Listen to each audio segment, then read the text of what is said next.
ವಿದ್ಯಾರ್ಥಿಗಳು ಕಾತುರದಿಂದ ಕಾಯುತ್ತಿರುವ ಎಸ್ಎಸ್ಎಲ್ಸಿ ಪರೀಕ್ಷೆಯ ಫಲಿತಾಂಶ ಪ್ರಕಟಿಸುವ ಬಗ್ಗೆ ಅಧಿಕೃತ ಮಾಹಿತಿ ಹೊರಬಿದ್ದಿದೆ.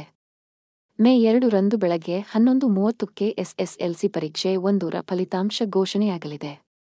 ಈ ಬಗ್ಗೆ ಕರ್ನಾಟಕ ಶಾಲಾ ಪರೀಕ್ಷೆ ಮತ್ತು ಮೌಲ್ಯ ನಿರ್ಣಯ ಮಂಡಳಿಯ ಅಧ್ಯಕ್ಷ ಎಚ್. ಬಸವರಾಜೇಂದ್ರ ಅವರು ಪತ್ರಿಕಾ ಪ್ರಕಟಣೆ ಮೂಲಕ ಮಾಹಿತಿ ನೀಡಿದ್ದಾರೆ.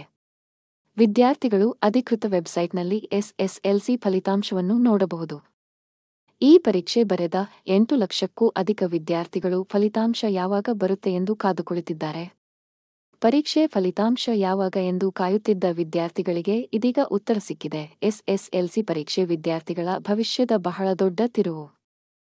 ಈಗಾಗಲೇ ರಾಜ್ಯದ 8 ಲಕ್ಷಕ್ಕೂ ಅಧಿಕ ವಿದ್ಯಾರ್ಥಿಗಳು, ಪೋಷಕರು ಕಾಯುತ್ತಿದ್ದ ಸಮಯ ಬಂದೇ ಬಿಟ್ಟಿದೆ. ಇಂದು ಕರ್ನಾಟಕ ಪರೀಕ್ಷಾ ಮಂಡಳಿ ಎಸ್ಎಸ್ಎಲ್ಸಿ ಫಲಿತಾಂಶ ಪ್ರಕಟ ಮಾಡುವುದಾಗಿ ಅಧಿಕೃತ ಮಾಹಿತಿಯನ್ನು ತಿಳಿಸಿದೆ.